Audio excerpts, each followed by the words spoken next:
আপনার মেশিনে কি এরকম সমস্যা হয় যে মেশিনে পাদানি বা প্যাডেল ফুল পাড়াতে ধরে রাখলেও মেশিন চালানো যায় না বা রান করানো যায় না? দেখেন ফুল পাড়াতে ধরেছে তারপর মেশিন চলে না। মেশিন চলে মোটরের দ্বারায়। মোটরে যদি চাকা না ঘুরে তাহলে মেশিন কিভাবে চলবে? দেখুন, দেখতে পাচ্ছেন চাকা ঘুরে না। আপনারা যারা এই সমস্যাটা ফেস করতেছেন বা এই সমস্যার মধ্যে আছেন তারা এই ভিডিওটা সম্পূর্ণ দেখবেন, আশা করি নিজেই সমাধান করতে পারবেন। তাহলে এই ভিডিওতে দেখানো হয়েছে কি কি সামান দরকার হতে পারে বা এই সমস্যা হলে কিভাবে সমাধান করবেন। তো চলুন বেশি কথা না বলে ভিডিওটা শুরু করি বা সমাধান কিভাবে করবেন চলুন দেখে নিই।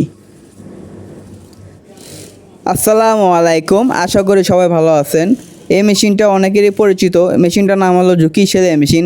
তো ঝুঁকিটা হলো কোম্পানির নাম, মেশিনের নাম হলো সেলাই মেশিন। অনেকে সেলাই মেশিন বলেন, অনেকে আবার সুইং মেশিন বলে থাকেন। তো মেশিনটার সমস্যা হলো, দেখুন আমি পা দিয়ে জোরে যাতায়াতে ধরে রাখলেও কিন্তু মেশিন চালানো যায় না। দেখুন জোরে যাতায়াতে ধরে রাখলে মেশিন চলে না। অতিরিক্ত চাপ দিলে মেশিনটা চলে কিন্তু আস্তে চলে, স্পিড উঠে না। মেশিনের যে একটা স্পিড উঠে না। যদি স্পিড না উঠে তাহলে কাজ কীভাবে করবেন? অবশ্যই কাজ করা সম্ভব না।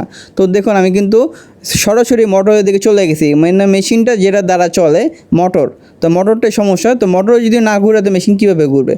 অনেক সময় এই নাটটা দিয়ে কিন্তু অ্যাডজাস্ট করা যায়। এই নাটটা হালকা টাইট দিলে তাহলে এটা এত দাবানো লাগে না বা এত নামানো লাগে না হ্যান্ডেলটা। তো এই নাটটা ফুল টাইট দেওয়া। তো এই যদি ফুল টাইট দেওয়া থাকে তো এটা করণীয় কি? এখন কি করবেন?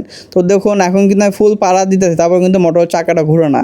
হ্যান্ডেলটা কিন্তু ফুল নামাইতেছি তারপর চলে না। হালকা স্পিডে চলা আগে হয় কিন্তু ফুল দাবানোর পরও চলে না। অতিরিক্ত প্রেশার দেওয়ার পরে কিন্তু চলে। তো আমি এখন যে ক্লাচটা দেখতে পাচ্ছেন এটা কিন্তু 3টে স্ক্রু দ্বারা লাগানো। তো 3টে স্ক্রু আমি খুলে নেব। খোলার পরে আমি দেখাবো। তখন অলরেডি আমি কিন্তু খুলে নিছি। তো খোলার পরে যে গ্যাসকেটটা দেখতে পাচ্ছেন এটা কিন্তু মেন হলো এই গ্যাসকেটে কাম। এই গ্যাসকেটটার উপরে গ্যাসকেট, এটা দ্বারা মেশিনটা চলে।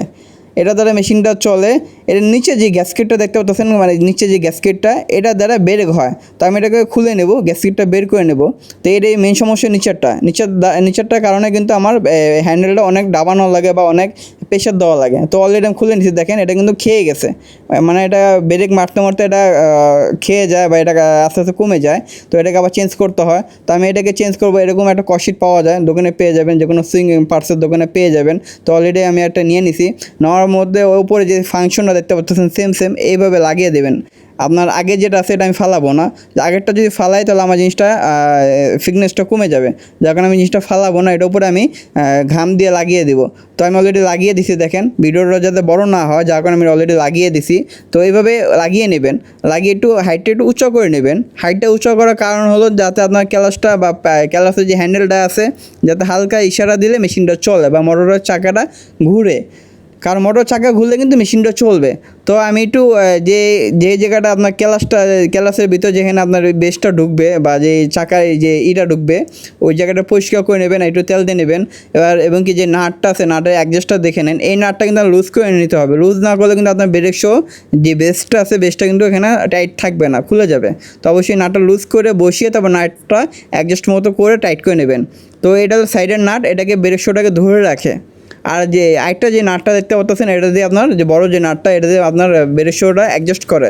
যারা বুঝে না তারা অবশ্যই আমাকে নক করবেন, আমি ইনশাল্লাহ আপনার কমেন্টে অ্যান্সার দেওয়ার চেষ্টাও করবো। তো দেখেন এভাবে বসে যাবে, যেভাবে আমি বসাতেছি সেম এভাবে বসাবেন। তো এটাকে বসানোর পরে আমি যে নাটটা দেখতে বলছিলাম যে নাটটা অতিরিক্ত টাইট দেওয়া।